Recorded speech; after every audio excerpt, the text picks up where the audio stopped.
I feel lucky that I had kind of a so-called happy ending, being a Big Ten champ and making it pro. And I've talked to a lot of athletes who just don't have that ending. So they didn't really share, right, their story as much. So I think my basketball and journalism experiences came together with this piece.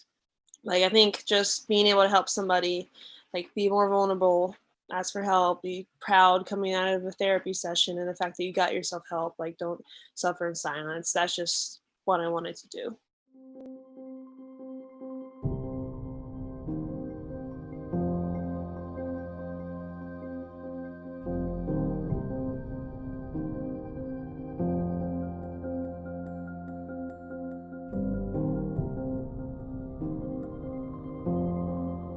Jordan Hankins committed suicide. I read like a piece about an Oregon State volleyball player, Lanisha Reagan, I think. And I just like broke down and I was crying. And I ended up like reaching out to her. And I was like reflecting on it when I wrote this and I was thinking about publishing it. And I was just kind of like, why did I do that? Like, the many people I could have talked to in my circle that would have helped me. And I decided to text a stranger based off the story I read to her. But I just think just like that's what, you know, writing can do. And it was mental health awareness month in May. And I think I opened the story with this. I took out the fact, but it was something like all these facts are coming out throughout the month. Like, oh, everybody struggles with this, blah, blah, blah. And it felt very impersonal to me.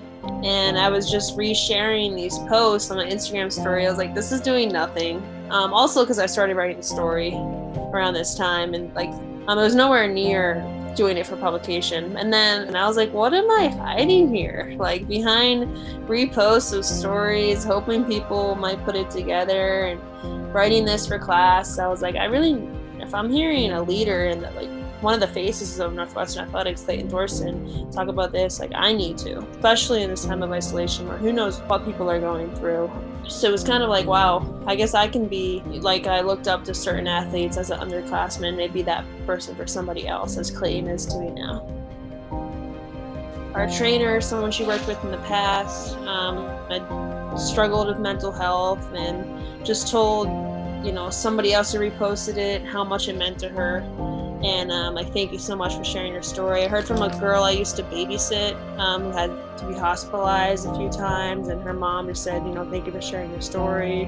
And we talked about meditation. So I think it just has like opened so many conversations that I never would have known or guessed people were struggling with.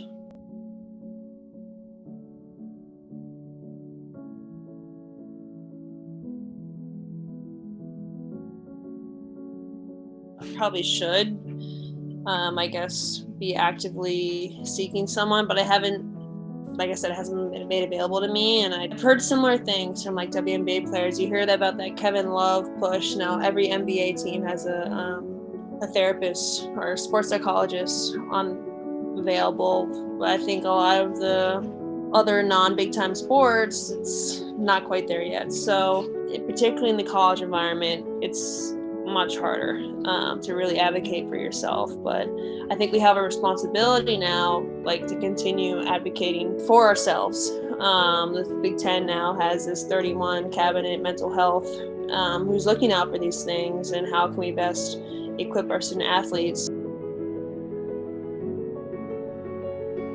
I think with Jordan Hankins, it's just reminding, hey, be open, because you really never know what somebody's going through. Always invite that person who said or wasn't responsive in the locker room. Like, make sure they know what the team event is. Like, never exclude people or assume that they're doing their own things and they're okay, because you really never know.